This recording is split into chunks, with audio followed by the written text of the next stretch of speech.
Well, I thought I'd start with my mother's favorite joke in the world. My mother tells me that there were a bunch of cats who died and went to heaven. And there were a bunch of mice who died and went to heaven.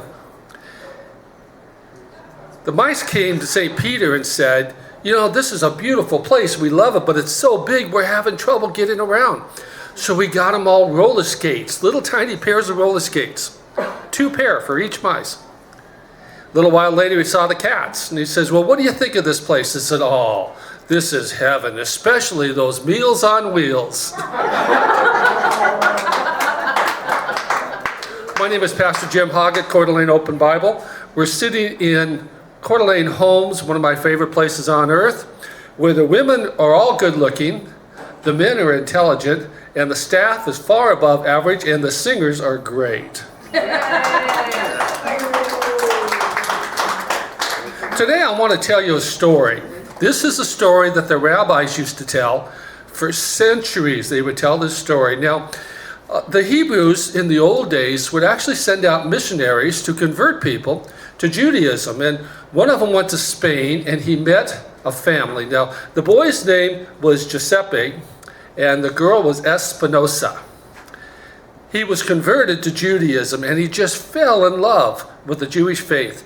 He would go to Tabernacle on Saturday and he would listen, and one day he loved it so much he actually moved his family to Israel and they would go to synagogue. Now his wife, Espinosa, she makes really good bread, and everywhere she goes she makes the best of bread. One day Giuseppe's sitting in synagogue and he hears in the Hebrew tongue, he misunderstood what the guy said. He thought he said, "God likes bread." And he says, "Oh, God likes bread. My Espinosa, she's a really good bread maker." So he went to Espinosa and says, "Will you bake God a loaf of bread?" And she said, "Well, sure." And so she baked him a loaf of bread, and they wrapped it up in this napkin, and he went to synagogue when no one was around. And he went inside and he went to the altar. Now, we always think of an altar as something that's in front of a pulpit, but in a synagogue, the altar is like a cabinet that hangs on the wall. He opened it and he put this freshly baked, still warm bread in the altar and closed the door. Then he left.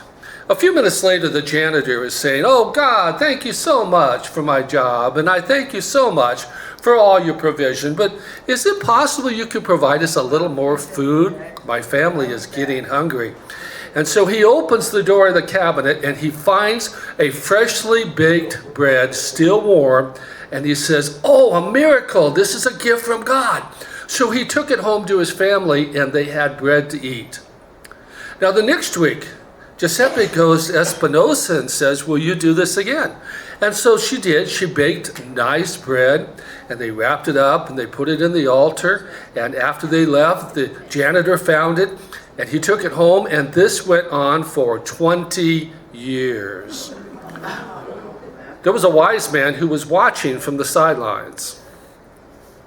Now, 20 years later, Espinosa's hands has arthritis, and she doesn't knead the bread as good as she used to, and they used to have lumps and things. And just this janitor saying, "Oh, God, thank you for my bread," but it's beginning to get a little lumpy. And, well, their timing was a little off, because Giuseppe takes the bread and he puts it in the cabinet as the janitor shows up and finds him doing it. And then the rabbi came and says, "What is going on here?"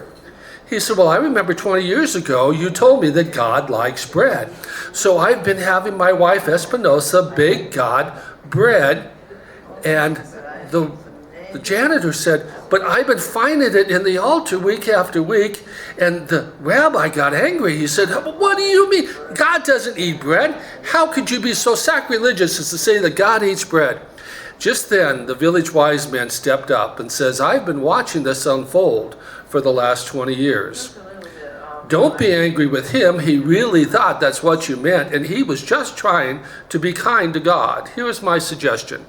My suggestion is that next week, Espinosa baked the bread, and Giuseppe, instead of bringing it to synagogue, he should take it directly to the janitor's house, knock on the door, and hand it to him. And everyone must know that truly this was from the hand of God. Thank you. We'll pick this up again next week. Thank you, Pastor Jim.